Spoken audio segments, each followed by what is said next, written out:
네, 국어의 품사 두 번째 체언에 대해서 알아보도록 하겠습니다. 이번 시간에 여러분들은 체언에 해당하는 명사, 대명사, 수사의 개념을 설명할 수 있고요. 그 다음에 명사에는 어떤 것들이 있는지, 대명사에는 어떤 것들이 있는지, 수사에는 어떤 것들이 있는지 구체적인 예시를 들 수 있게 될 것입니다. 저번 시간에 우리가 품사의 분류에 대해서 배우면서 봤던 표입니다. 그때도 이야기했다시피 이 표 하나만 여러분들이 머릿속에 떠올릴 수 있으면은 품사는 걱정 없을 거라시라고 이야기했는데요. 이번 시간에 우리가 배울 부분은 바로 빨간 표시로 되어 있는 체언 부분인 거죠. 체언은 모양이 변하지 않는 불변어입니다. 조사의 도움을 받아 문장에서 몸체의 구실이란 보통 주어 역할 한다는 것을 의미합니다. 그리고 이런 체언에는 명사가 있고 대명사가 있고 수사가 있다. 그래서 각각 명사는 무엇인지 대명사는 무엇인지 수사는 무엇인지에 대해서 배워보도록 하겠습니다. 자, 명사의 개념입니다.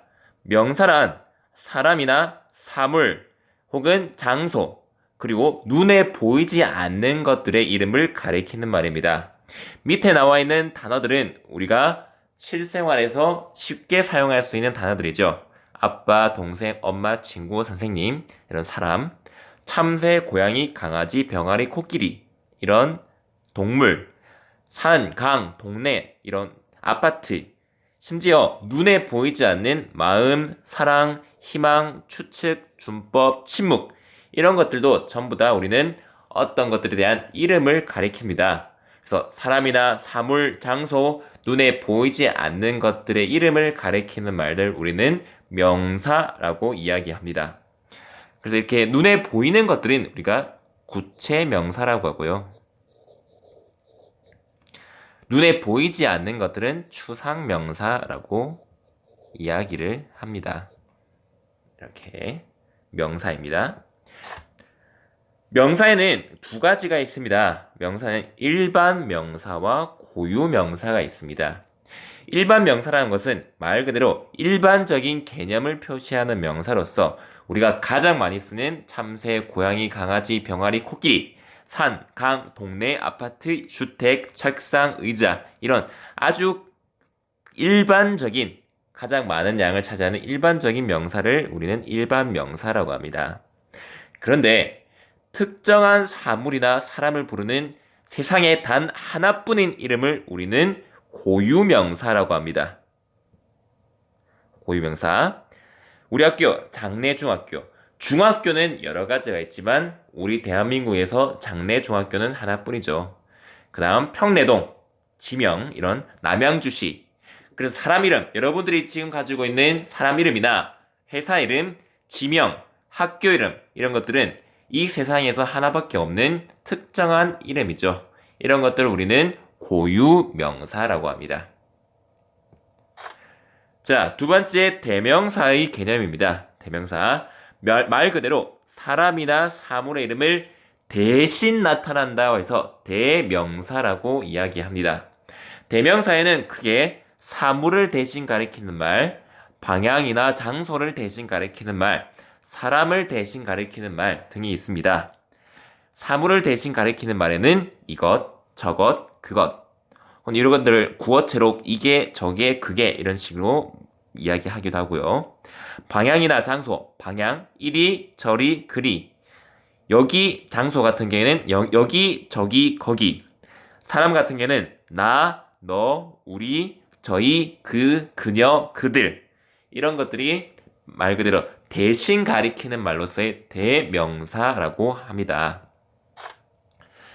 대명사를 적절하게 쓰면 굉장히 좋은 점이 많아요. 불필요한 반복을 줄여 정보를 효율적으로 전달할 수 있습니다. 여기 있는 글을 한번 선생님이 읽어볼게요. 영수가 집으로 돌아왔다. 영수는 오늘 매우 친한 같은 반 친구인 민수랑 싸운 일 때문에 너무 힘들었다. 매우 친한 같은 반 친구인 민수는 영수가 너무 이기적이라고 생각한다.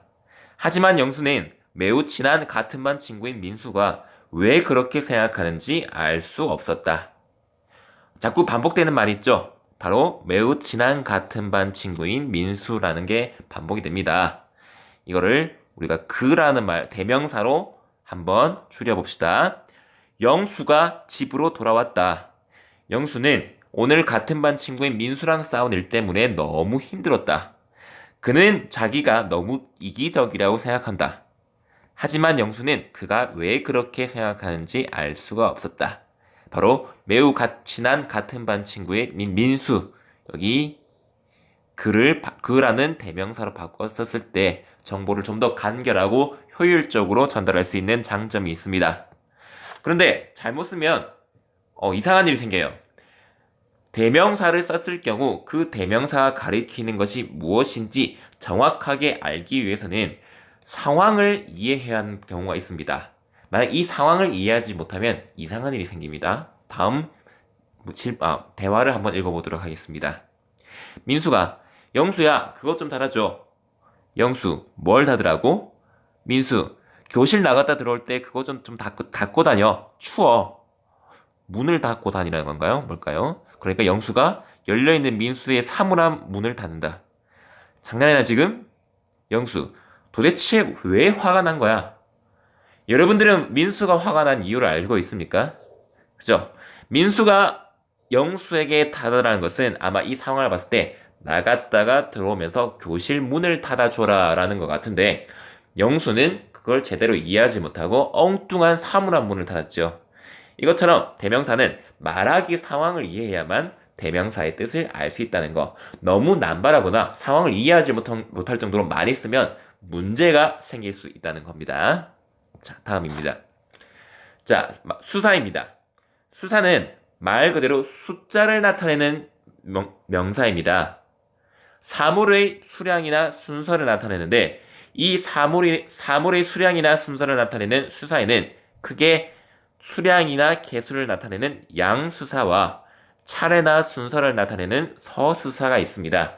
먼저 양수사는 많고 적음을 나타낼 수 있어요.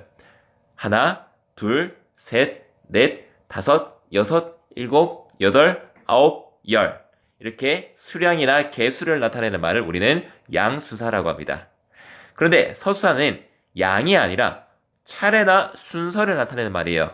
이거는 많고 적음을 이야기하는 것이 아니라 먼저인지 나중인지를 이야기하죠. 첫째, 둘째, 셋째, 넷째, 다섯째, 여섯째, 일곱째, 여덟째, 아홉째, 열째 이렇게 수사라는 것은 수량이나 개수를 나타내는 양수사와 차례나 순서를 나타내는 서수사가 있다는 거 여기까지 여러분들이 개념을 이해하면 되겠습니다. 자, 그러면 교과서 76페이지에 나와부터 명사의 명사, 대명사, 수사를 보도록 하겠습니다. 먼저 선생님이 그 풀이를 하기 전에 여러분들이 학습 활동을 먼저 한번 해봤으면 좋겠어요. 잠시 동영상을 일시 정지시켜 두시고 한번 먼저 학습 활동을 해보도록 합시다. 네, 다 해봤나요? 그러면 지금부터 함께 학습 활동을 보도록 하겠습니다. 1번의 그림을 그리는 건 여러분들이 해보도록 하세요. 학습 활동 1번은 뭐냐면 우리가 명사 중에는 눈에 보이는 구체 명사와 눈에 보이지 않는 추상 명사가 있다. 그 정도 그걸 이야기하는 것이고요. 그러면 이거를 우리가 한번 분류해 봅시다. 구체적인 대상 학습 활동 2번입니다. 구체적인 대상을 나타내는 단어와 추상적인 대상을 나타내는 단어로 나눠 봅시다. 구체적인 대상은 지우개, 의자, 그 다음에 자동차, 손 있겠고요. 추상적인 대상, 눈에 보이지 않는 대상들은 자유, 희망 이렇게 되겠죠. 우리는 명사가 구체적인 명사와 추상적인 명사 두 가지로 나눌 수 있다. 학습활동 2번 보겠습니다. 학습활동 2번. 자, 다음 만화에서 밑줄 친 단어가 가리키는 대상을 찾아봅시다. 아마 신데렐라 이야기 같습니다. 자, 밑줄 친 단어가 무엇인지 한번 대화를 읽어볼게요. 쥐가 신데렐라에게 이야기를 합니다. 너 저거 가져가야지. 그러니까 신데렐라가 일단 여기에서 나가야 돼. 그러면 쥐가 이야기하는 너는 누구를 이야기하는 걸까요? 네, 바로 신데렐라를 이야기하는 거죠. 사람을 대신 가리키는 말. 저거 가져가야 할 때 저거는 바로 여기에 있는 유리구두겠죠. 유리구두. 어떤 물건을 대신 가리키는 말입니다. 그러니까 신데렐라가 일단 여기에서 나가야 돼. 그러면 여기라고 하는 부분은 바로 무도회장. 연회장, 왕자가 개최한 축제의 무도회장에서 벗어나야 된다. 장소를 대신 나타내는 말입니다. 자, 그 다음에 두 번째 그림 봅시다. 그러니까 왕자가 유리구두를 가지고 찾아왔죠. 이거 너의 구두지. 여기에서 이야기하는 왕자의 이거는 바로 유리구두죠. 너의 구두지에서 왕자가 가리키는 너는 바로 신데렐라입니다. 그러니까 신데렐라가 여기로 나를 찾아올 줄 알았지. 갑자기 서로 반말을 하니까 되게 섬뜩한데, 그죠? 여기는 바로 신데렐라의 집일 거고, 그 다음에 나는 바로 신데렐라 자신을 가리키는 말이죠. 여기서 여러분들이 대명사에서 짚고 넘어가야 되는 부분이 바로 대명사는 같은 말이라도 상황에 따라 의미가 달라질 수 있다. 저거, 이거. 유리구두를 가리키는 말이 저거이기도 하고 이거이기도 하고 신데렐라를 가리키는 말이 나이기도 하고 너이기도 하고 이거는 그러면 대명사에서 무엇을 가리키는지를 알기 위해서는 반드시 뭘 잘 알고 있어야 된다? 바로 상황을 잘 알고 있어야 된다. 여기까지 대명사였습니다. 자, 마지막 3번입니다. 가, 나의 밑줄 친 단어가 지닌 공통점과 차이점을 말해봅시다. 우리 할머니는 아들 둘과 딸 셋을 낳으셔서 자식이 모두 5이시다. 수사에서 선생님이 수량을 나타내는 양수사와 순서를 나타내는 서수사가 있다 있습니다. 그러면 여러분들 가는 얼마나 있는지를 세는 거기 때문에 바로 양수사죠. 그래서 아들과 딸, 자식이 모두 몇인지를 이야기할 수 있습니다. 그런데 나의 소원은 첫째도 독립이요, 둘째도 독립이요, 셋째도 독립이다. 첫째, 둘째, 셋째 순서를 이야기하는 서수사가 되겠죠. 그래서 똑같은 수사라도 양을 이야기하는 것인지 순서를 이야기하는 것인지에 따라서 수사가 조금씩 의미가 달라질 수 있다. 그렇게 여러분들이 이해하면 되겠습니다. 자, 마지막 정리입니다. 명사, 대명사, 수사 모두 다 체언에 해당합니다. 명사는 구체적인 대상이나 추상적인 대상의 이름을 나타내는 단어로서 책상, 슬픔 이런 것들이 있습니다. 대명사는 사람이나 사물, 장소의 이름을 대신하여 가리키는 단어로서 너, 그거, 거기 이런 것들이 있고요. 세 번째, 수사는 수량이나 순서와 같은 수를 나타내는 단어로서 하나, 둘과 같은 양수사, 첫째, 둘째, 셋째, 넷째와 같은 서수사, 양을 나타내는 수사와 순서를 나타내는 수사가 있다.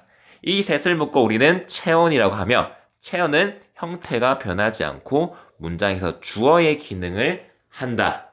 여기까지 여러분들이 체언에 대해서 배워보도록 하겠습니다. 그러면 여러분들 아까 했다시피 구글 퀴즈의 중간 평가를 풀고 다음 단계의 동영상을 보면 되겠습니다.